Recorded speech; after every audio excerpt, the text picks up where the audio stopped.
जय हिंद दोस्तों, एक बार फिर से स्वागत है आप सभी का आपके अपने YouTube चैनल जी के क्यूज पर। और आज की क्लास रेलवे आपकी भर्ती 2024-25 के एग्जाम की जो भी मेरे दोस्त तैयारी कर रहे हैं उन सभी के लिए जीएस के most important question MCQ format में होने वाले हैं। और मैं साथ में आपको बता दूं कि अगर आपने कांस्टेबल या सब इंस्पेक्टर किसी भी पोस्ट के लिए अप्लाई किया है तो आज की क्लास आपके लिए मोस्ट इंपॉर्टेंट साबित होगी। अब चलते हैं बिना किसी देरी के, उससे पहले एक बार देखेंगे ये वो मेरे भाई सभी भाई बहन हैं जो मुझे प्रॉपर कमेंट करते हैं। जैसे कि यहाँ पे देखो पीयूष भैया कह रहे हैं सर क्लास क्यों नहीं आ रही है। तो मैंने कल जो था लाइव क्लास के लिए कोशिश किया, लाइव क्लास नहीं हो पाई, उसमें वॉइस की दिक्कत आ रही थी, उसमें साफ दिख नहीं रहा था, है ना, ऐसी दिक्कत आ रही थी। तो पिक्सल की भी दिक्कत आ रही, कोई बात नहीं है, मैं आपको रिकॉर्डेड क्लास दूंगा जब तक सही व्यवस्था नहीं हो जाती लाइव का, नहीं लाइव क्लास होगी। और यहाँ पे देखो Shabina nice question super sir. और यहाँ पे ज्योति हैं, मेरा भी है यूपीएससी का सपना। तो बिल्कुल बेटा यूपीएससी का आपका सपना पूरा होगा। और देखो यहाँ पे सौरभ भैया हैं और दिव्या हैं, जय हिंद। क्या है SK Rahul Yadav, thank you. ठीक है भाई राहुल भाई, आपको भी धन्यवाद और आपका स्वागत है। और देखो यहाँ पे ये भैया हैं, क्या कह रहे हैं, इसकी PDF डाल दीजिए सर जी, उसके लिए टेलीग्राम ज्वाइन कर लीजिएगा, मैं PDF आपको बहुत जल्दी देने लग जाऊंगा। और यहाँ पे देखो सृष्टि जय हिंद बोल रही हैं, योगेश भैया हैं और SK राहुल भैया, और यहाँ पे सोनू भैया कह रहे हैं बुद्ध धर्म, किसी का आंसर कर रहे हैं अजरुद्दीन भैया जैन धर्म बता रहे हैं। और नर्मल सॉरी सर जी 50 में से 43 सही हुआ, कोई बात नहीं, बहुत अच्छा स्कोर, कोई दिक्कत नहीं है अजरुद्दीन भैया। सर हम सब के लिए अच्छी बात है कि आपकी आवाज़ अच्छा, ठीक है। तो ये आपके वही पुराने कमेंट हैं जो कल क्लास हम लोग लाइव कर रहे थे, ठीक है ना। तो यहाँ पे मैं आपको बता दूं कि आपके जो 20 क्वेश्चन थे लाइव क्लास में हो पाए थे ओनली, और बाद बाकी आपके 30 क्वेश्चन रह गए थे। लेकिन मैं आपको यहाँ से मतलब कि जल्दी जल्दी 20 क्वेश्चन करवा दूंगा, उसके बाद 30 क्वेश्चन हम आराम से समझते हुए करेंगे, ठीक है ना। तो बिल्कुल दोस्त बिना किसी देरी के चलते हैं क्लास की तरफ। और अभी तक अगर आपने लाइक वाला बटन नहीं दबाया तो एक बार लाइक वाला बटन दबा दीजिएगा, चैनल को सब्सक्राइब कर लिए, और साथ में हो सके तो भाई की हेल्प कर दीजिएगा और अपने दोस्तों के साथ में क्लास को शेयर कर दीजिएगा। तो चलते हैं बिना किसी देरी के, यहाँ पे दिया है राष्ट्रीय कैंसर जागरूकता दिवस प्रतिवर्ष किस तिथि को मनाया जाता है। तो राष्ट्रीय कैंसर जागरूकता दिवस पूछा गया है यहाँ पे, तो आप क्या बताएंगे। तो यहाँ पे बिल्कुल दोस्त आपका जो सही जवाब है वो हो जाएगा 7 नवंबर। क्या हो जाएगा 7 नवंबर, ऑप्शन ए यहाँ पे आपका बिल्कुल सही जवाब हो जाएगा। तो यहाँ पे 1 दिसंबर दे रखा है, आपको पता होगा एड्स दिवस मनाया जाता है ना, 1 दिसंबर को एड्स दिवस मनाया जाता है। यहाँ पे देखो 30 जनवरी दे रखा है, शहीद दिवस मनाया जाता है ना, 30 जनवरी को शहीद दिवस, और 23 मार्च को भी मनाते हैं, है ना, 23 मार्च को शहीद दिवस। तो बिल्कुल आप ध्यान रखेंगे। और चलते हैं इसके साथ में अपने अगले प्रश्न की तरफ। देखिए यहाँ दिया है निम्न में से बहमनी वंश का संस्थापक कौन था। बहमनी वंश का संस्थापक आपसे पूछा गया है, तो आप इसका सभी लोग आंसर करिएगा। और देखिए यहाँ पे आपका जो सही जवाब है वो हो जाएगा अलाउद्दीन बहमन शाह। ऑप्शन बी यहाँ पे क्या हो जाएगा, ऑप्शन बी आपका बिल्कुल राइट आंसर दोस्त हो जाएगा। तो ये आपको ध्यान रखना है। और मैं यहाँ पे आपको बताऊँ एक चीज़ और याद रखना है, यहाँ पे पूछा जा सकता है बहलोल लोधी दिया है ना, तो ये लोधी वंश का है, तो ये याद रखना, लोधी वंश का भी पूछा जा सकता है। पुष्पमित्र जो है ये याद रखना, इन्होंने शुंग वंश की स्थापना की थी। किसकी? शुंग वंश की स्थापना पुष्पमित्र शुंग ने की थी, तो ये भी आप ध्यान रखेंगे। और चलते हैं इसके साथ में अपने अगले प्रश्न की तरफ।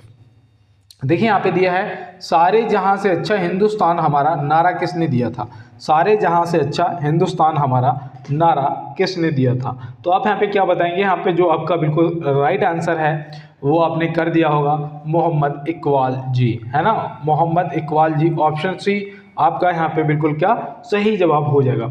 और अगर ये भी पूछा जाए कि इन्होंने कब दिया था, तो याद रखना इन्होंने 1904 में दिया था। देखो मुझे 7 याद आ रहा था, लेकिन मैं बताऊं 1904 में दिया था, तो ये भी आप याद रखेंगे।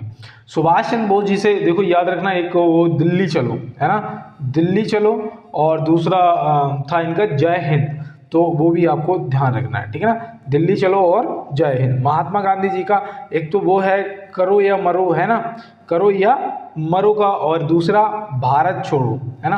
तो ये आप इम्पोर्टेंट जो नारे हैं वो याद रखेंगे। और चलते हैं इसके साथ में स्क्रीनशॉट लेते हुए चलो देखो। और यहाँ पे देखो दिया है, निम्न में से सर्वाधिक बार विश्व कप फुटबॉल विजेता देश कौन सा है। निम्न में से सर्वाधिक बार विश्व कप फुटबॉल विजेता देश कौन सा है। तो कल कई दोस्तों ने अर्जेंटीना को पहले टिक कर दिया था, है ना, लेकिन मैं आपको यहाँ पे बताऊँ इस बार अर्जेंटीना जीता है। और यहाँ पे ध्यान रखना है सबसे ज़्यादा बार ब्राज़ील ने जीता है। किसने? ब्राज़ील ने। मैंने कल आपको ये भी बताया था ब्राज़ील ने कौन कौन सी सन में जीता था। एक आपको क्या बताया था, देखो एक बार मैच कर लो, क्या आपने जो समझ रखा है वो सही है। 1958 और दूसरा था 1962 में जीता था, और जो तीसरा था वो था 1970 में जीता था, और जो चौथा था आपका वो था 1994। वो क्या था? 1994। और 5 बार जीता था ना, 5वां था 2002 में। कब जीता था? 2002 में। तो ये भी आपको ध्यान रखना है। और पता है ब्राज़ील से एक चीज़ और याद रखना भैया, इसने सबसे ज़्यादा बार जो 22 प्रतिस्पर्धा हुई हैं उनमें सभी ये अकेला शामिल होने वाला देश भी है। अकेला शामिल होने वाला देश भी है, सभी प्रतियोगिताएं जो हुई हैं 22। तो ये भी आप ध्यान रखेंगे। और चलते हैं इसके साथ में अपने अगले प्रश्न की तरफ। देखिए यहाँ पे दिया है, नवंबर 2024 में अमेरिकी राष्ट्रपति चुनाव किसने जीता है। नवंबर 2024 में अमेरिकी राष्ट्रपति चुनाव किसने जीता है। तो भैया यहाँ पे देखो जो आपका बिल्कुल सही जवाब है वो क्या होगा। तो ये देखो, एक तो करंट का क्वेश्चन है, आपके लिए इम्पोर्टेंट भी है, याद रखना। डोनाल्ड ट्रंप ने जीता है। किसने जीता है? Donald Trump. ऑप्शन बी यहाँ पे आपका सही जवाब हो जाएगा। और मैं आपको बताऊं ये कौन से नंबर के बने हैं? 47वें नंबर के राष्ट्रपति अब बने हैं, ठीक है ना। ये 47वें राष्ट्रपति बन गए हैं। और एक चीज़ याद रखना, जो कमला हैरिस हैं वो इनकी विपरीत थी, ठीक है ना, वो हारी हैं। वो क्या हुआ? हारी हैं। तो ये भी आप ध्यान रखेंगे। किसे हराया? कमला हैरिस को। तो ये भी आपको ध्यान में रखना है। तो चलते हैं इसके साथ में अपने अगले प्रश्न पे। देखो यहाँ दिया है, मेजर ध्यानचंद की आत्मकथा का नाम क्या है। मेजर ध्यानचंद की आत्मकथा का नाम जो है वो क्या है। तो यहाँ पे आप क्या बताएंगे भैया? यहाँ पे आपका बिल्कुल राइट आंसर, कल जो दोस्त मेरे साथ जुड़े थे उन्होंने कर दिया होगा गोल, है ना। ऑप्शन सी बता दिया होगा, गोल आपका यहाँ पे सही जवाब हो जाएगा। और मैं यहाँ पे आपको बताऊँ, देखो इनके जन्म दिवस पर मनाया जाता है राष्ट्रीय खेल दिवस, है ना। राष्ट्रीय खेल दिवस इनके जन्म दिवस पर मनाया जाता है। वो क्या डेट मैंने आपको बताई थी? 29 अगस्त। क्या बताया था दोस्त? 29 अगस्त। तो ये भी आपको ध्यान में रखना है, ठीक है ना दोस्त। तो बिल्कुल आप नोट कर लीजिएगा, स्क्रीनशॉट ले लो। और चलते हैं अपने अगले प्रश्न की तरफ। तो यहाँ दिया है, प्रमुख पश्चिमी तट मैंगलोर किस राज्य में स्थित है। प्रमुख पश्चिमी तट मैंगलोर जो है वो किस राज्य में स्थित है। तो आप यहाँ पे क्या बताएंगे भैया? यहाँ पे आपका जो सही जवाब है वो हो जाएगा कर्नाटक में। कहाँ स्थित है? कर्नाटक। ऑप्शन ए यहाँ पे जो है आपका दोस्त बिल्कुल राइट आंसर हो जाएगा। देखो गुजरात में वो तट याद रखना, कांडला। कौन सा? कांडला तट। केरल में बताओ कौन सा तट याद रखोगे? कोच्चि। कौन सा? कोच्चि। देखो पूछा जा सकता है कि कोच्चि तट जो कौन से राज्य में है, तो आप बता देंगे केरल में। पारादीप। पारादीप मैंने कल आपको बताया था, पारादीप उड़ीसा में, है ना। तो ये भी आप ध्यान में रखेंगे। और चलते हैं दोस्त अपने अगले प्रश्न की तरफ। तो यहाँ दिया है, गंगा ब्रह्मपुत्र के संगम को किस नाम से जाना जाता है। गंगा ब्रह्मपुत्र के संगम को किस नाम से जाना जाता है। तो आप यहाँ पे क्या बताएंगे? तो मैं आपको बताऊँ यहाँ पे तो ऑप्शन जो बी है वो क्या हो जाएगा आपका बिल्कुल राइट आंसर, ऑप्शन बी हो जाएगा, ठीक है ना। और देखो याद रखना, मैंने कल आपको एक और बताया था कि जो ब्रह्मपुत्र नदी है उसे भारत में एक और नाम से जाना जाता है। वो क्या था? लाल नदी, है ना। और भी मैंने कुछ बताया था आपको कि जो ब्रह्मपुत्र है उसे बांग्लादेश में कौन से नाम से जानते हैं? जमुना के नाम से, ठीक है ना। तो ये भी आप ध्यान रखेंगे। तो और इसकी जो लंबाई वो भी मैंने बताया था 2900 किलोमीटर, है ना। 2900 किलोमीटर। तो ये भी आप ध्यान रखेंगे। तो बिल्कुल दोस्त, और चलते हैं अपने अगले प्रश्न की तरफ। भारत की सबसे बड़ी कृत्रिम झील कौन सी है। मैंने कल आपको बताया था ना, कृत्रिम का मतलब होता है, कृत्रिम का मतलब होता है कि जैसे कहते हैं ये भाई प्राकृतिक है ना। ऐसा क्या, जैसे कोई पहाड़ आप देखते हो बहुत बड़ा, तो क्या कहोगे? यही कहोगे ना भैया ये तो प्राकृतिक है ना, प्रकृति द्वारा बनाया हुआ। लेकिन जो मानव द्वारा बनाया जाता है उसे कृत्रिम बोलते हैं। ठीक है ना। तो मानव द्वारा बनाई गई इनमें से कौन सी झील है, वो है गोविंद सागर झील, है ना। गोविंद सागर, ऑप्शन सी यहाँ पे क्या हो जाएगा आपका दोस्त, बिल्कुल सही जवाब हो जाएगा। और देखो यहाँ पे डल झील जो है ये आपकी कश्मीर में है। चिल्का झील है जो कि खारे पानी की झील है। क्या है, खारे पानी की झील है। ये कहाँ पड़ती है दोस्त, उड़ीसा में पड़ती है ना। कहाँ पड़ती है दोस्त, उड़ीसा में पड़ती है। तो ये भी आप ध्यान रखेंगे। और बताओ सांभर झील जो है, सांभर झील कहाँ पड़ती है। तो याद रखना भैया, इसका जो सांभर झील है आपकी वो हो जाएगा RJ, मतलब राजस्थान, ठीक है ना। तो ये भी आपको ध्यान में रखना। बुलर झील आपकी वो भी जम्मू कश्मीर में हो जाएगी। और देखो यहाँ पे दिया है भारत के लगभग कितने प्रतिशत क्षेत्र पर लाल तथा पीली मिट्टी का विस्तार है। देखो ये प्रश्न आपको बहुत ही आराम से समझना है और नोट भी करना है, क्योंकि मैंने कल आपको बताया था और आज फिर से एक बार बताता हूँ, 18%, ऑप्शन सी यहाँ पे आपका क्या हो जाएगा, बिल्कुल इनमें से आपका 18, वैसे 18.60% होता जाके, लेकिन यहाँ दशमलव में नहीं लिखा है, ठीक है ना। और देखो जो 43% है, ये मैंने आपको बताया था सबसे ज़्यादा जलोढ़ मिट्टी का, है ना, क्षेत्र पाया जाता है। 15% बताओ कौन सी मिट्टी पाई जाती है, कल मैंने आपको बताया था ऊन से संबंधित, ऐसे करके बोला था ना। तो याद रखना काली मिट्टी, भाई काली मिट्टी जो है सबसे ज़्यादा उपजाऊ मिट्टी होती है, और उसके लिए कपास के लिए, है ना, कपास के लिए सबसे ज़्यादा उपजाऊ मिट्टी जो है वो काली मिट्टी होती है। ये मैंने कल भी बताया था, आज फिर से आपको बताता हूँ। और चलते हैं अपने अगले प्रश्न की तरफ। तो यहाँ दिया है भारत ने टीबी की घटनाओं में 2015 से 2023 तक कितने प्रतिशत की कमी हासिल की है। भारत ने टीबी की घटनाओं में 2015 से 2023 तक कितने प्रतिशत की कमी हासिल की है। तो यहाँ पे हमारा जो राइट आंसर है वो क्या हो जाएगा। तो देखो दोस्त, यहाँ पे आपका बिल्कुल ऑप्शन बी जो दे रखा है 17.7% आपका क्या हो जाएगा, सही जवाब हो जाएगा। तो ये आपको ध्यान में रखना है। और चलते हैं इसके साथ में अपने अगले प्रश्न पे। और देखो यहाँ पे दिया है तारपीन का तेल किस वृक्ष से प्राप्त किया जाता है। तारपीन का जो तेल है वो किस वृक्ष से प्राप्त किया जाता है। ये प्रश्न कई बार पूछा जाता है, और मैं आपको बताऊं, मैं आर्मी अग्निवीर का पेपर देने गया था, उस पेपर में ये पूछा गया था, है ना, मुझे आज भी याद है। तो यहाँ पे याद रखना चीड़ हो जाएगा आपका क्या, ऑप्शन ए, बिल्कुल सही जवाब, ठीक है ना, चीड़ के वृक्ष से। और चीड़ के जो वृक्ष हैं वो कल मैंने आपको बताया था कौन कौन से राज्य में पाए जाते हैं। तो मुख्य रूप से याद रखना, एक तो आपका उत्तराखंड हो जाएगा, दूसरा आपका जम्मू कश्मीर हो जाएगा, और तीसरा आपका पंजाब हो जाएगा, है ना, पंजाब हो जाएगा, और चौथा आपका ये भाई देश है नेपाल, ठीक है ना, नेपाल में भी पाए जाते हैं। तो ये भी मैं लिख देता हूँ, देश है, ठीक है ना। तो ये भी आपको ध्यान में रखना है। तो बिल्कुल दोस्त, और चलते हैं अपने अगले प्रश्न की तरफ। देखो यहाँ दिया है निम्नलिखित में से चिपको आंदोलन के प्रमुख नेता कौन थे। निम्नलिखित में से चिपको आंदोलन के प्रमुख नेता जो हैं वो कौन थे। तो आप यहाँ पे क्या बताएंगे। तो आपको कल आपने बिल्कुल सही जवाब किया था सभी ने, सुंदरलाल बहुगुणा, इसका बिल्कुल राइट आंसर किया था। और फिर मैंने आपको बताया था ये कब चला था, तो ये मैंने आपको बताया था 1973 में चला था, उत्तराखंड के अंदर, है ना, उत्तराखंड से प्रारंभ हुआ था। और इसका जो उद्देश्य था वो पता आपको क्या था, जो वृक्ष थे ना, जो वृक्ष हैं उन्हें काटा जा रहा था, उन्हें काटने से रोकने के लिए लोग इनसे चिपक जाया करते थे, मतलब उसे पकड़ लेते थे चारों तरफ से, चिपक जाते थे कि नहीं काटने देंगे। तो वही हो गया ये चिपको आंदोलन, है ना। अब मुझे नहीं लगता कि आप भूलोगे, ऐसे ही मैंने याद करा है, आप भी याद रखना। और सुंदरलाल बहुगुणा जी ने बहुत अच्छा काम किया है, और इसलिए मैं चाहता हूँ कि आप याद रखें। और चलते हैं दोस्त अपने अगले प्रश्न की तरफ। तो यहाँ दिया है निम्न में से 16 यार्ड हिट शब्द किस खेल से संबंधित है। 16 यार्ड हिट शब्द किस खेल से संबंधित है। तो आप यहाँ पे क्या बताएंगे दोस्त। तो यहाँ पे याद रखना, मैंने कल आपको बताया था क्या, फील्ड हॉकी, है ना, ऑप्शन ए आपको बताया था फील्ड हॉकी। मैंने आपको ये भी बताया था भारतीय हॉकी संघ की जो स्थापना है वो 1927 में हुई थी, बताया था ना। ये भी आपको बताया था कि जो हॉकी है वो ओलंपिक में कब शामिल हुआ था, वो भी मैंने बताया। देखो पहले तो ये संघ, यहाँ पे लिख देता हूँ, संघ की स्थापना हुई, भारतीय संघ की, ठीक है ना। तो ये आप याद रखना। दूसरा याद रखना कि जो हॉकी है वो ओलंपिक संघ में कब शामिल हुई थी, तो मैंने आपको बताया था 1908 में, है ना, 1908 में। तो ये भी आपको ध्यान में रखना है।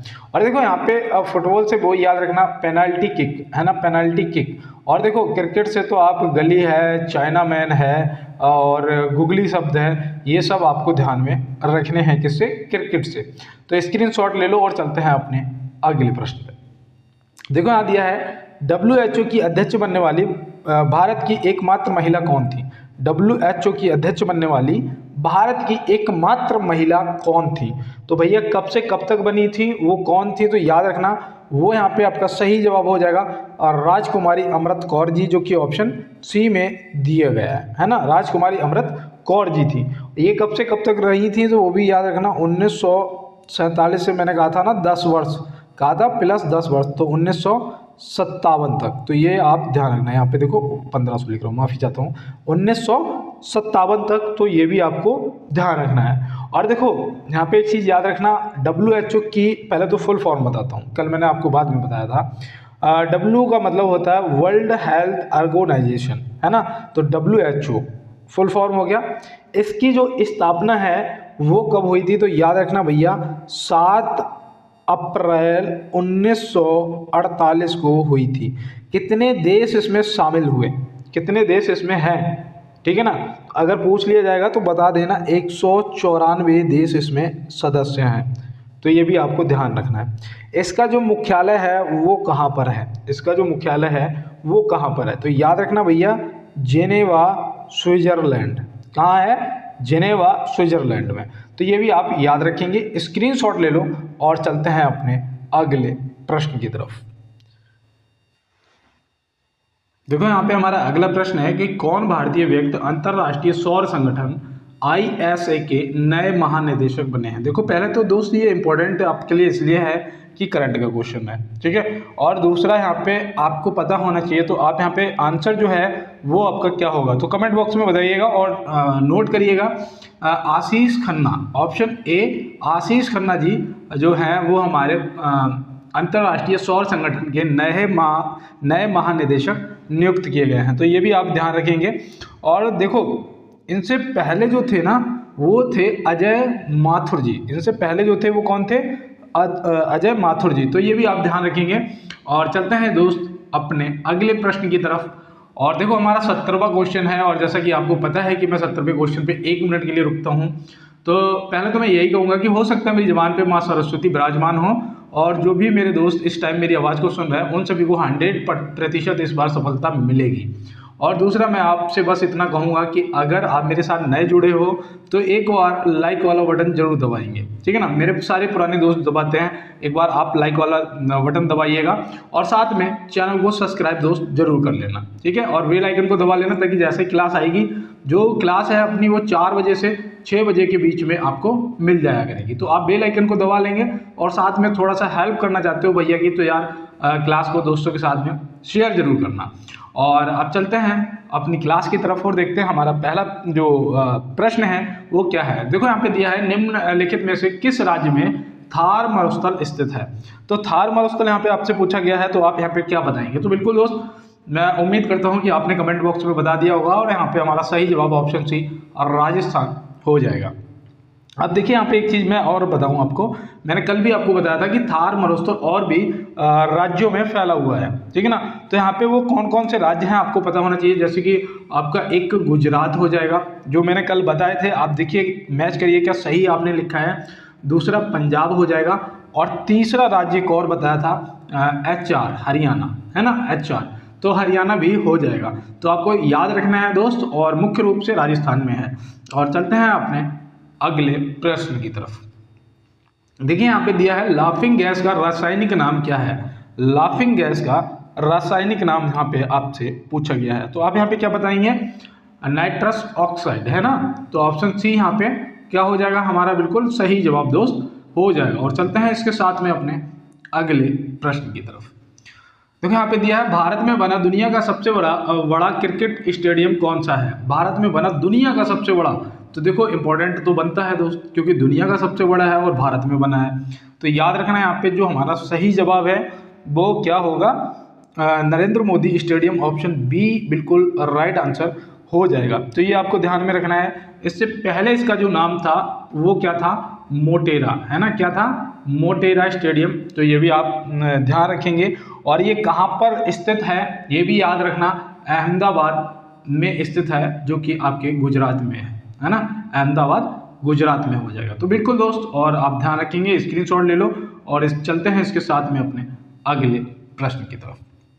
देखिए यहाँ पे 20वां क्वेश्चन है और मैं आप लोगों को आपका बड़ा भाई होने के नाते सिर्फ इतना कहूँगा दोस्त कि आपका पैसा और आपका दिमाग मतलब आपकी बुद्धि, आपका ज्ञान ही आपके काम आएगा जब आप मुश्किल घड़ी में होंगे। इसके सिवाय आपके कोई काम नहीं आने वाला। तो बिल्कुल दोस्त, मैं कोशिश यही करूंगा कि आप अपना ज्ञान जो है पूरा अर्जित करें और अपनी मुश्किलों से बाहर निकलें, ठीक है ना दोस्त। और चलते हैं अपनी क्लास में। और देखो यहाँ पे दिया है कि फेडरेशन इंटरनेशनल फुटबॉल एसोसिएशन का मुख्यालय कहाँ स्थित है। कहने का मतलब फीफा का पूछा है ना। किसका पूछा है? फीफा का। फेडरेशन इंटरनेशनल फुटबॉल एसोसिएशन है ना, फीफा का मुख्यालय यहाँ पे आपसे पूछ लिया गया है। तो आप यहाँ पे क्या बताएंगे दोस्त? बिल्कुल, कल एक दोस्त ने बिल्कुल सही जवाब किया था, ज्यूरिख, है ना। ज्यूरिख आपका सही जवाब हो जाएगा। और जो ज्यूरिख है ना, ये कहाँ पर पड़ता है भैया? स्विट्जरलैंड में पड़ता है। कहाँ पड़ता है दोस्त? स्विट्जरलैंड में पड़ता है। तो ये भी आप ध्यान रखेंगे। और भारतीय फुटबॉल संघ की जो स्थापना है वो कब हुई थी? तो भैया आप याद रखना 1937 में हुई थी। कब हुई थी? 1937 में हुई थी। और अगर पूछ लिया जाए कि कहाँ पर हुई थी तो याद रखना शिमला में हुई थी। कहाँ पर दोस्त? शिमला में हुई थी। तो ये भी आप ध्यान रखेंगे। और यहाँ पे ऑप्शन बी जो है वो आपके प्रश्न का बिल्कुल राइट आंसर हो जाएगा। और चलते हैं अपने अगले प्रश्न की तरफ। देखो यहाँ पे दिया है पहला IPL टूर्नामेंट कब खेला गया था। भैया कमेंट बॉक्स में किसी ने मुझे बता भी दिया था, तो मैं यहाँ पे तुरंत बता देता हूँ, इनमें से कोई नहीं, क्योंकि भैया ये 2008 में खेला गया था। कब खेला गया था? 2008 में खेला गया था। तो ये भी आप ध्यान रखेंगे। और इसमें वो टीमें कौन थी जो विजेता और उप विजेता रही थी? बताओ वो टीमें कौन सी थी जो विजेता थी? बताओ विजेता कौन सी थी? तो याद रखना भैया राजस्थान, है ना। और जो वो उप विजेता थी वो थी Chennai super king. Chennai super king. तो ये भी आप ध्यान रखेंगे, ठीक है ना। और ये बेंगलुरु के एम चिन्नास्वामी स्टेडियम में हुआ था। कहाँ? बेंगलुरु के एम चिन्नास्वामी स्टेडियम में खेला गया था पहला IPL टूर्नामेंट। तो चलते हैं इसके साथ में अपने अगले प्रश्न की तरफ। देखिए यहाँ पे दिया है भारतीय महिला खिलाड़ी रानी रामपाल ने किस अंतर्राष्ट्रीय खेल में संन्यास लिया है। यहाँ पे पूछा गया है रानी रामपाल ने किस अंतर्राष्ट्रीय खेल में संन्यास लिया है। तो अगर आपको पता होगा आप तुरंत टिक करेंगे, और नहीं पता है तो याद रखना भैया हॉकी से। किससे? हॉकी से। और देखो एक भारतीय हॉकी के कप्तान और गोलकीपर, उन्होंने भी तो संन्यास ले लिया है ना, जो कि अब हॉकी टीम के कोच भी बन गए हैं। क्या नाम है? श्री जेस। क्या नाम है दोस्त? श्री जेस, जो कि ओलंपिक से अभी मेडल लेके आए थे और वो कप्तान थे टीम के, है ना। और उसके बाद उन्होंने संन्यास की घोषणा कर दी थी। तो बिल्कुल आप देखो यहाँ पे स्क्रीनशॉट ले लो और ये नोट कर लेना, क्योंकि ये इंपॉर्टेंट क्वेश्चन है और आपसे पूछे भी जा सकते हैं। देखिए यहाँ पे दिया है जवाहर रोजगार योजना कार्यक्रम की शुरुआत कब की गई थी। जवाहर रोजगार योजना कार्यक्रम की जो शुरुआत है वो कब की गई थी। तो आप यहाँ पे क्या बताएंगे भैया? 1989। ऑप्शन बी आपका सही जवाब हो जाएगा। इसी सन में एक और योजना का प्रारंभ किया गया था, वो थी नेहरू रोजगार योजना, है ना। कौन सी थी? नेहरू रोजगार योजना। और ये जवाहर रोजगार योजना दोनों 1989 में प्रारंभ हुई थी। तो ये भी आप ध्यान रखेंगे। और देखो यहाँ पे 1980 दे रखा है। 1980 में आपकी राष्ट्रीय ग्रामीण रोजगार कार्यक्रम स्टार्ट हुआ था। कौन सा? राष्ट्रीय ग्रामीण राष्ट्रीय ग्रामीण योजना कार्यक्रम, ठीक है ना। तो ये याद रखना। यहाँ पे मैं ये रोजगार था ना, उस चक्कर में मुझे याद नहीं रहा और मैं बोल गया, उसके लिए माफ़ी चाहता हूँ। और देखो 1993 में भी याद रखना है। 1993 में क्या हुआ था? प्रधानमंत्री रोजगार योजना कार्यक्रम। प्रधानमंत्री रोजगार योजना कार्यक्रम। तो ये भी आप ध्यान रखेंगे। स्क्रीनशॉट ले लो और चलते हैं दोस्तों इसके साथ में अपने अगले प्रश्न की तरफ। देखिए यहाँ दिया है संविधान सभा के संचालन समिति के अध्यक्ष कौन थे भैया। संविधान, देखो संविधान से क्वेश्चन आपसे पूछे जाएंगे। यहाँ पे पूछा गया है संविधान सभा के संचालन समिति के अध्यक्ष कौन थे। तो आप यहाँ पे क्या बताएंगे? तो याद रखना भैया वो हमारे पहले राष्ट्रपति जी थे, मतलब डॉक्टर राजेंद्र प्रसाद जी, है ना। हमारा सही जवाब option B doctor Rajendra Prasad ji हो जाएगा। तो ये भी आपको ध्यान में रखना है। और देखो डॉक्टर भीमराव अंबेडकर जी से याद रखना, ये प्रारूप समिति के अध्यक्ष थे, है ना, प्रारूप समिति के। तो ये भी आपको ध्यान में रखना है। और चलते हैं दोस्त इसके साथ अपने अगले प्रश्न की तरफ। देखिए यहाँ दिया है लोकसभा का सदस्य बनने के लिए न्यूनतम आयु क्या होनी चाहिए। लोकसभा का सदस्य बनने के लिए न्यूनतम आयु क्या होनी चाहिए। देखो वोट देने के लिए आपकी उम्र जो है वो 18 वर्ष की होनी चाहिए। वोट करने के लिए आपकी जो उम्र है वो 18 वर्ष की होनी चाहिए। ग्राम प्रधान का इलेक्शन लड़ने के लिए अगर चाह रहे हो कि भैया गांव के प्रधान बन जाएं हम, तो उसके लिए पहले 21 साल का होना अनिवार्य है। उससे पहले आप क्या कर सकते हैं, अप्लाई नहीं कर सकते, पर्चा नहीं भर सकते हैं। प्रश्न का जो जवाब है वो आपका 25 वर्ष ऑप्शन सी हो जाएगा। अब देखो यहाँ पे 30 वर्ष भी याद रखना। अगर राज्यसभा का सदस्य बनना है, राज्यसभा का, तो आपकी उम्र जो है वो कितनी होनी चाहिए, कम से कम 30 वर्ष। देखो 35 वर्ष भी मैंने आपको बताया था कि राष्ट्रपति या राज्यपाल बनना है तो आपकी उम्र जो है वो 35 वर्ष कम से कम होनी चाहिए। तो बिल्कुल दोस्तों, और चलते हैं इसके साथ में अपने अगले प्रश्न पर। यहाँ दिया है निम्न में से वित्त आयोग की स्थापना कब हुई थी। वित्त आयोग की जो स्थापना है वो कब हुई थी। देखो बिल्कुल सही जवाब करना दोस्त, और मैं यहाँ पे बता दूं 6 अप्रैल 1952 में हुई थी। कब हुई थी, 6 अप्रैल 1952 में हुई थी। देखो नोट करते हुए चलो, ठीक है ना। 1950 में याद रखना आपका योजना आयोग की स्थापना हुई थी। किसकी, योजना आयोग की, तो वो भी याद रखना। और देखो 1964 में आपको ध्यान रखना है केंद्रीय सतर्कता आयोग, है ना, केंद्रीय सतर्कता आयोग की स्थापना हुई थी। तो ये भी आप ध्यान रखेंगे। स्क्रीनशॉट ले लो, अपने नोट्स पे नोट कर लेना, और चलते हैं अपने अगले प्रश्न की तरफ। यहाँ दिया है निम्नलिखित में से यूरिक अम्ल का प्राकृतिक स्रोत क्या है। निम्नलिखित में से यूरिक अम्ल का प्राकृतिक स्रोत यहाँ पे आपसे पूछा गया है। तो आप यहाँ पे क्या बताएंगे दोस्त, आपका देखो यहाँ पे सही जवाब जो है वो हो जाएगा प्यूरिन, ऑप्शन ए प्यूरिन क्या हो जाएगा आपका बिल्कुल राइट आंसर दोस्त हो जाएगा। और देखो लैक्टिक अम्ल का अगर पूछा जाएगा तो दूध बता देना। लैक्टिक अम्ल का प्राकृतिक स्रोत जो है वो दूध होता है।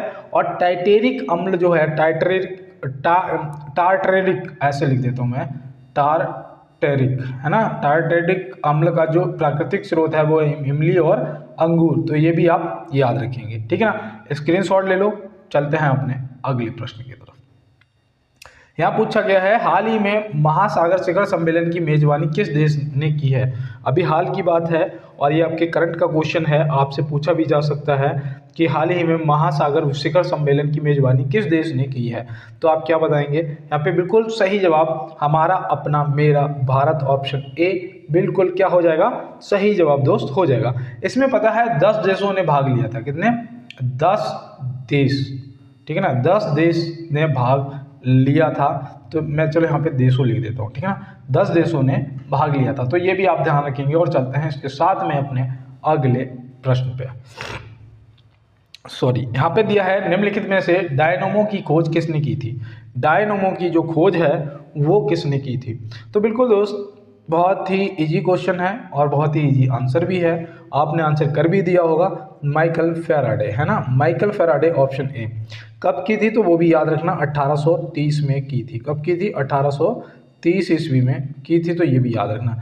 बताओ चैडविक ने किसकी खोज की थी। जेम्स चैडविक ने किसकी खोज की थी। तो याद रखना भैया न्यूट्रॉन की थी। किसकी की थी, न्यूट्रॉन की थी। कब की थी, 1932 में। कब की थी दोस्त, 1932 में। तो ये भी याद रखना। और देखो जे थॉमस, ये तो आपको रटे पड़े हैं, इलेक्ट्रॉन की खोज की थी इन्होंने। किसकी, इलेक्ट्रॉन की। कब करी थी, कमेंट बॉक्स में बताइएगा, ठीक है ना, कब करी थी कमेंट बॉक्स में बताना। और चलते हैं इसके साथ में अपने अगले प्रश्न पे। तो यहाँ पे पूछा गया है निम्नलिखित में से अंडमान निकोबार की राजधानी क्या है। मैंने आपसे कहा है कि भैया राजधानी जो है, राज्यपाल जो हैं, सीएम जो हैं, आपको बिल्कुल याद कर लेना है, क्योंकि एक प्रश्न आपसे पूछ लिया जाएगा तो आप जवाब बिल्कुल सही करके आएंगे। तो बिल्कुल दोस्त अंडमान निकोबार की जो राजधानी है वो है पोर्ट विलियर, है ना, पोर्ट विलियर, ऑप्शन सी आपका क्या हो जाएगा, सही जवाब हो जाएगा। देखो जो कोहिमा है ये किसकी है बताइए, मेघालय की क्या है, शिलोंग, है ना, मेघालय की शिलोंग है। कोहिमा नागालैंड की है क्या, बताइए कमेंट बॉक्स में। कोहिमा जो है वो किसकी राजधानी है, नागालैंड की, कमेंट बॉक्स में बताइएगा। और देखो एक चीज़ बताऊं, पोर्ट ब्लेयर जो है ना, पोर्ट ब्लेयर, इसमें वो एक जेल का नाम सुना होगा आपने, सेलुलर जेल, है ना, सेलुलर जेल, अंग्रेजों के जमाने की, है ना, सेलुलर जेल।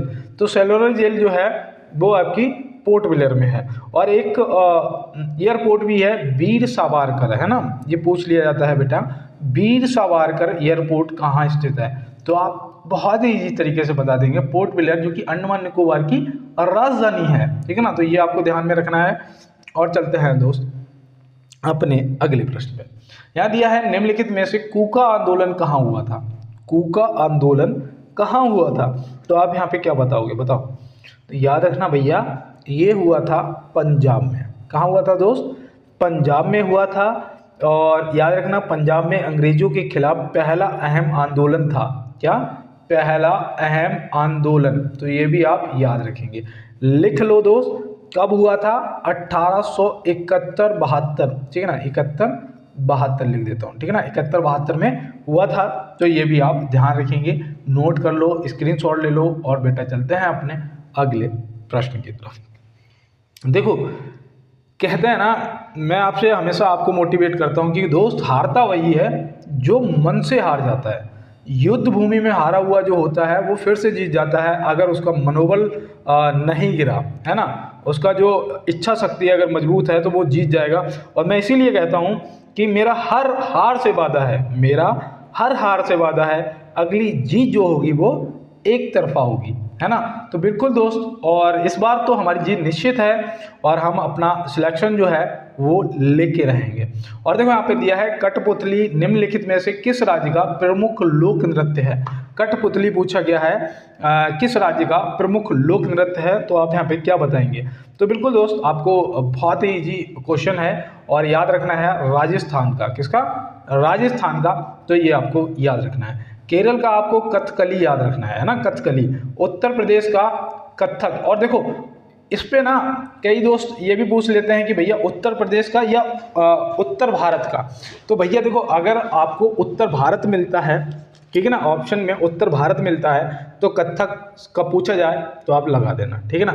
और चलते हैं दोस्त अपने अगले प्रश्न पे।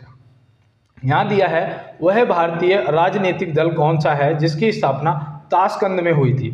देखो अब यहाँ पे आपसे ताशकंद समझौता से भी पूछा जा सकता है ना, तो आपसे पूछ लिया गया है कि बताओ भैया वह भारतीय राजनीतिक दल कौन सा है जिसकी स्थापना ताशकंद में हुई थी। तो आप यहाँ पे क्या बताएंगे। तो याद रखना भैया, भारतीय कम्युनिस्ट पार्टी, है ना, ऑप्शन सी। तो बिल्कुल आप याद रखेंगे ऑप्शन सी, भारतीय कम्युनिस्ट पार्टी हो जाएगा आपका सही जवाब। और देखो अगर पूछा जाए कब हुई थी, तो याद रखना भैया 17 अक्टूबर। यहाँ पे देखो ये अक्टूबर है, ठीक है ना, मैं लिख देता हूँ अक्टूबर 1920 में। तो ये भी आप ध्यान रखेंगे, ठीक है ना। तो बिल्कुल, और देखो फॉरवर्ड ब्लॉक जो है इसकी तो स्थापना 1939 में हुई थी। किसने करी थी भैया, सुभाष चंद्र बोस जी ने की थी। मतलब भारतीय राष्ट्रीय कांग्रेस की जो स्थापना है वो कब हुई थी, ठीक है ना, कमेंट बॉक्स में बताना। और चलते हैं इसके साथ में अपने अगले प्रश्न की तरफ। यहाँ दिया है किस देश ने अनिश्चित काल के लिए भारतीय पर्यटकों के लिए वीजा फ्री एंट्री बढ़ा दी है। तो मतलब कि अनिश्चित काल के लिए, अभी कोई समय सीमा नहीं है, अनिश्चित काल के लिए, समझ रहे हो ना। अनिश्चित काल किसे कहते हैं, जिसकी कोई समय सीमा नहीं होती है। तो यहाँ पे पूछा है भारतीय पर्यटकों के लिए वीजा फ्री एंट्री बढ़ा दी है, तो भैया वो कौन सा देश है। तो बिल्कुल यहाँ पे आप जो सोच रहे हैं वही देश है थाईलैंड। ऑप्शन सी यहाँ पे क्या हो जाएगा, थाईलैंड आपका बिल्कुल राइट आंसर दोस्त हो जाएगा। और इसके साथ में चलते हैं दोस्त अपने अगले प्रश्न पे। देखिए यहाँ पे पूछा जा रहा है कि किस भारतीय राज्य में बुद्ध स्मृति पार्क स्थित है। बुद्ध स्मृति पार्क, मैं बुद्ध स्मृति पार्क आपसे पूछ रहा हूँ। तो यहाँ पे याद रखना बुद्ध स्मृति पार्क पूछा गया है। तो यहाँ पे आपका जो राइट आंसर है वो हो जाएगा बिहार, पटना। ऑप्शन सी क्या हो जाएगा, बिहार में स्थित है। तो बिल्कुल, और अगर वैसे पूछा जाए तो पटना याद रखना है ना, बिहार के पटना में स्थित है। तो ये भी आप ध्यान रखेंगे। और चलते हैं दोस्तों इसके साथ अपने अगले प्रश्न पे। यहाँ दिया है निम्नलिखित में से महाराजा अधिराज उपाधि संबंधित है। महाराजा अधिराज उपाधि, देखो महाराजा अधिराज उपाधि जो है वो किससे संबंधित है, ये उपाधियां भी आपको याद रखना है। याद रखना भाई, यहाँ पे चंद्रगुप्त प्रथम, चंद्रगुप्त प्रथम ऑप्शन बी आपका क्या हो जाएगा, बिल्कुल सही जवाब हो जाएगा। चंद्रगुप्त द्वितीय की एक उपाधि थी, वो याद रखना, विक्रमादित्य। क्या था? विक्रमादित्य। तो विक्रमादित्य की उपाधि पूछा जाए चंद्रगुप्त द्वितीय, और अगर महाराजा अधिराज की पूछी जाए तो चंद्रगुप्त प्रथम। और देखो अशोक को बोला जाता था, वो क्या कहते थे? देव नाम प्रियदर्शी, है ना, देव नाम प्रियदर्शी। तो ये भी आपको ध्यान में रखना है। और चलते हैं दोस्तों इसके साथ में अपने अगले प्रश्न पे। अयोध्या का प्राचीन नाम क्या था? अयोध्या का प्राचीन नाम यहाँ पर आपसे पूछा जा रहा है। देखो ये प्राचीन नाम आपको पता होना चाहिए। यहाँ पे आपका जो सही जवाब है वो हो जाएगा साकेत। क्या था दोस्त? साकेत। और देखो उज्जैन का क्या था? अवंतिका, है ना, अवंतिका था। और देखो पाटलिपुत्र मतलब कि अब जो पटना है ना, उसका जो पुराना नाम पाटलिपुत्र। सिलोन जो है, सिलोन का जो नया नाम मतलब कि जो अभी आप बता सकते हैं कि जो श्रीलंका है, जो श्रीलंका है उसका पुराना नाम सिलोन था, है ना, ये भी पूछ लिया जाता है। तो स्क्रीनशॉट ले लो और चलते हैं फिर अपने अगले प्रश्न की तरफ। यहाँ पे पूछा गया है एशिया का सबसे गर्म स्थान कौन सा है? एशिया का सबसे गर्म स्थान यहाँ पे आपसे पूछा गया है। आप क्या बताएंगे? याद रखना, जैकवावाद, जैकवावाद, ऑप्शन सी। जैकवावाद जो है ये कौन से देश में पड़ता है बताओ? जैकवावाद जो है कौन से देश में पड़ता है भैया? पाकिस्तान में पड़ता है। किस में पड़ता है? पाकिस्तान में पड़ता है। तो ये भी आप ध्यान में रखेंगे दोस्त। और चलते हैं इसके साथ में अपने अगले प्रश्न पर। नाभिकीय रिएक्टर में न्यूट्रॉन को अवशोषित करने वाला तत्व क्या है? नाभिकीय रिएक्टर में न्यूट्रॉन को अवशोषित करने वाला तत्व क्या है? तो आप यहाँ पे क्या बताएंगे भैया? आपका जो राइट आंसर है वो क्या होगा? तो याद रखना कैडमियम। क्या होगा? कैडमियम। ऑप्शन ए आपका सही। देखो भैया ये प्रश्न आप स्क्रीनशॉट ले लो। ये वो प्रश्न है जो मैं आपको सच्चाई बता रहा हूँ, हम लोग स्किप कर देते पेपर के अंदर, लेकिन यहाँ पे आपको स्किप करने का मौका नहीं दिया जाएगा। आपको नोट करना है और चलना है अपने अगले प्रश्न की तरफ। यहाँ पे पूछा गया है अंतर्राष्ट्रीय सौर संगठन का अध्यक्ष किसे चुना गया है? अंतर्राष्ट्रीय सौर संगठन का अध्यक्ष जो है वो किसे चुना गया है? तो आप यहाँ पे क्या बताएंगे? बिल्कुल यहाँ पे याद रखना भैया, भारत को चुना गया है। किसे चुना गया है? भारत को चुना गया है। तो ये भी आप याद रखेंगे। और देखो जो आशीष खन्ना थे, मैंने बताया था ना, क्या बताया था यहाँ पे किसे, वहाँ पे मैंने बताया था कि कौन बने हैं अध्यक्ष, है ना। और यहाँ पे मैंने आपसे पूछ लिया कि अंतर्राष्ट्रीय सौर संगठन का अध्यक्ष किस देश को चुना गया। सॉरी, यहाँ पे देश और होना चाहिए था, है ना, किस देश को चुना गया। थोड़ा सा एरर है, लेकिन फिर भी ऑप्शन में अगर यहाँ पे देश दे रखे हैं तो आप बता सकते हैं कि भारत को। और चलते हैं दोस्तों अपने अगले प्रश्न। यहाँ पूछा जा रहा है निम्नलिखित में से राष्ट्रीय कृषि अनुसंधान प्रबंधन अकादमी कहाँ स्थित है? भैया बताओ, राष्ट्रीय कृषि अनुसंधान प्रबंधन अकादमी जो है वो कहाँ स्थित है? तो आप यहाँ पे क्या बताएंगे? बिल्कुल मैं जैसा कि उम्मीद कर रहा हूँ आपने सही जवाब किया होगा, हैदराबाद, है ना।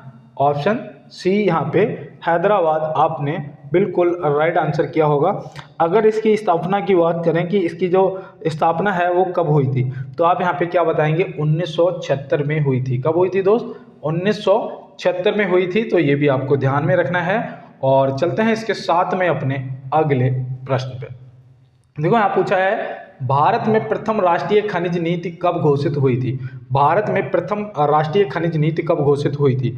देखो मैं आपको सभी क्वेश्चन कराऊंगा, 8 क्वेश्चन बचे हैं, इसका आंसर करिएगा। तब तक एक चीज़ आपको बताऊं कि कहते हैं ना कि खुद को इतना परफेक्ट बनाओ कि खुद को इतना परफेक्ट बनाओ कि जिसने भी आपको ठुकराया है, आज कहा है कि आप हमारे लायक नहीं हो या तुम यहाँ मत आया करो, कहने का मतलब जिसने भी आज आपको छोड़ दिया है, जिसने भी आज आपको ठुकराया है, वह आपकी एक झलक देखने के लिए तरस जाए, तब तो बात है। कहते हैं ना ठुकरा के मेरा प्यार मेरा इंतकाम देखेगी, तो उसको इंतकाम ये वाला दिखाओ, क्या? सिलेक्शन वाला। ठीक है ना दोस्त। तो यहाँ पे बताओ प्रश्न का जवाब क्या होगा आपका। तो बिल्कुल दोस्त आपने बहुत ही इजी तरीके से इसका आंसर कर दिया होगा, जैसा कि मैं उम्मीद कर रहा था। यहाँ पे आपका आंसर जो है 1993 होना चाहिए, है ना।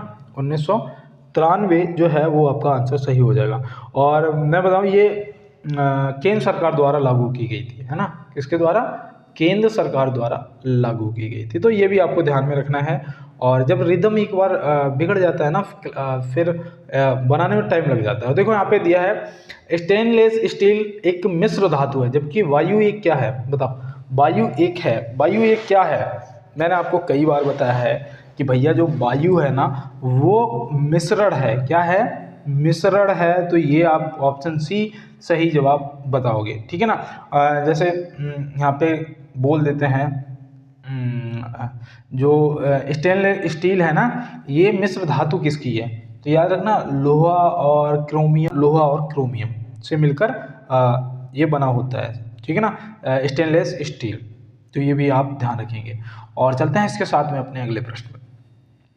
एक वर्ष में संसद की कम से कम खालिस्तान बैठक होना आवश्यक है। भैया देखो, इम्पोर्टेंट क्वेश्चन है ये, और यहाँ पे मैं उम्मीद करता हूँ कि आपने तुरंत आंसर किया होगा 2 बार, है ना। कितनी बार? 2 बार। ऑप्शन बी यहाँ पे आपका क्या हो जाएगा दोस्त? बिल्कुल राइट आंसर हो जाएगा। और चलते हैं इसके साथ में अपने अगले प्रश्न पे। यहाँ पूछा गया है निम्न में से किस राज्य में मेहंदी लोक कला शैली संबंधित है? निम्न में से किस राज्य से मेहंदी लोक कला शैली संबंधित है? तो आप यहाँ पे क्या बताएंगे दोस्त? यहाँ पे आपका जो सही जवाब है वो राजस्थान हो जाएगा। क्या हो जाएगा? राजस्थान, ऑप्शन बी हो जाएगा। महाराष्ट्र से तो आप बता दोगे भैया, रंगोली, है ना। रंगोली पूछा जाता है, आप क्या बताएंगे? महाराष्ट्र से संबंधित है। उत्तर प्रदेश से वो चौक पूर्णा, है ना, चौक पूर्णा जो है वो पूछा जाएगा, तो आप बता देंगे उत्तर प्रदेश से, ठीक है ना। तो चलते हैं इसके साथ में अपने अगले प्रश्न पे। यहाँ दिया है पहला एशियाई बौद्ध शिखर सम्मेलन कहाँ आयोजित किया जा रहा है? पहला एशियाई बौद्ध शिखर सम्मेलन कहाँ आयोजित किया जा रहा है? तो याद रखना भैया, ये कर दिया गया है नई दिल्ली में। कहाँ पर? नई दिल्ली, ऑप्शन ए। ये कब से कब तक रहा था? तो वो भी याद रखना 5 से 6 नवंबर, है ना। आज तो शायद 10 नवंबर हो गई है, तो याद रखना 5 से 6 नवंबर तक रहा था। तो नई दिल्ली यहाँ पे आपका सही जवाब हो जाएगा। और चलते हैं अपने अगले प्रश्न पे। यहाँ दिया है निम्न में से मोनालिसा के चित्रकार कौन है? मोनालिसा पेंटिंग, है ना, पेंटिंग। तो मोनालिसा पेंटिंग के जो है वो है लियोनार्डो दा विंची, है ना, option A. Leonardo da Vinci, option A आपका सही जवाब हो जाएगा। और चलते हैं दोस्त इसके साथ अपने अगले प्रश्न पे। तो यहाँ दिया है खरीफ की फसलों की कटाई कब की जाती है?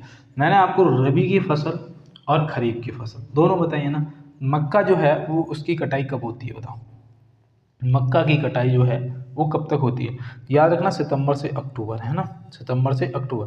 देखो मक्का जो है, अब मक्का पे तो ऐसी बात है कि मक्का जो अब है वो 12 मासी भी आती है, 12 मास। एक प्रश्न ये भी बनता है, ऐसी कौन सी फसल जो 12 मास उगाई जाती है? भैया मक्का है, ठीक है ना।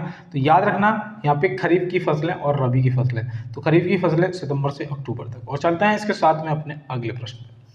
सूर्य के रासायनिक मिश्रण में हाइड्रोजन का प्रतिशत कितना होता है? भैया सबसे ज़्यादा तो हाइड्रोजन, उसके बाद हीलियम, है ना। तो बताओ सबसे ज़्यादा जो मिश्रण है हाइड्रोजन का वो कितने प्रतिशत होता है? तो यहाँ पे बिल्कुल आप आसानी से बता सकते हैं भैया कि 71% होता है। कितना होता है? 71%, ऑप्शन ए यहाँ पे सही जवाब हो जाएगा। और जो हीलियम है ये 24% होता है। कितना होता है? 24% होता है। तो ये भी आप ध्यान रखेंगे। अब हमारा लास्ट क्वेश्चन है और उसके बाद 1 मिनट के लिए आप रुकोगे। और यहाँ पे देखो आज के लिए HW उन लोगों के लिए जिन्होंने पूरी क्लास देखी होगी और वो इसका आंसर करेंगे, मैं समझ जाऊंगा कि आपने क्लास देखी है। कि पृथ्वी की सतह से सबसे दूर वातावरण परत को क्या कहते हैं? पृथ्वी की सतह से सबसे दूर वातावरण परत को क्या कहते हैं? ये आपका HW है। और ये प्रश्न हम लोग पहले पढ़ चुके हैं, तो आप ज़रूर इसका आंसर करेंगे। और साथ में मैं बता दूं, अगर आप मेरे साथ नए जुड़े हो तो आपके लिए PDF मोस्ट इम्पॉर्टेंट है ना। तो उसके लिए आप टेलीग्राम को ज्वाइन कर लो, कमेंट बॉक्स में बोल देना, मैं लिंक दे दूंगा टेलीग्राम का, आप ज्वाइन कर लेना, ठीक है ना, डायरेक्ट ज्वाइन कर लेना। और देखो अगर किसी को नहीं पता है तो उसके लिए ये ऐसा आइकन बन के आ रहा होगा, वहाँ पर लिखा होगा 20.4 या 5 के सब्सक्राइबर, ऐसा आइकन बना होगा जब आप फ़ोन सीधा पकड़ रखे होंगे। तो यहाँ पे क्लिक करना, क्लिक करोगे पूरा पेज खुलेगा। पेज पे यहाँ ऐसा आइकन होगा, यहाँ पे GK GS क्यूज, यहाँ लिखा होगा देशी फ्रॉम गांव वाला, उसके नीचे एक T करके लिंक लगा होगा, उस पर क्लिक करेंगे तो मेरा इंस्टाग्राम और टेलीग्राम दोनों खुल जाएंगे। आपको टेलीग्राम जो है ज्वाइन कर लेना है। और इंस्टाग्राम पे चाहो तो मुझे बिल्कुल फॉलो कर सकते हो, काफ़ी दोस्त क्लास से फॉलो करते हैं, तो उन सभी को तो पहले बहुत बहुत धन्यवाद। और दोस्त मिलते हैं नेक्स्ट क्लास में। उसके साथ में मैं आपको बता दूं थोड़ा सा कि आपको कल से एसएससी जीडी है ना, एसएससी जीडी के क्वेश्चन एक क्लास 30 क्वेश्चन की आपको मिलने वाली है। और देखो जब प्लस का निशान मैंने लगा दिया तो समझ चुके होंगे आप कि 3 ऑप्शन मतलब कि आपके 60 क्वेश्चन होगा, टोटल 90 क्वेश्चन रोज आपको यहाँ से भी मिलेंगे और उसकी भी पीडीएफ आपको टेलीग्राम पे ही मिला करेगी। तो बिल्कुल दोस्त ज्वाइन कर लीजिएगा सभी लोग, और मिलते हैं नेक्स्ट क्लास में नेक्स्ट प्रश्नों के साथ में। तब तक के लिए मेरे सभी दोस्तों को मेरा जय हिंद, वंदे मातरम, भारत माता की जय।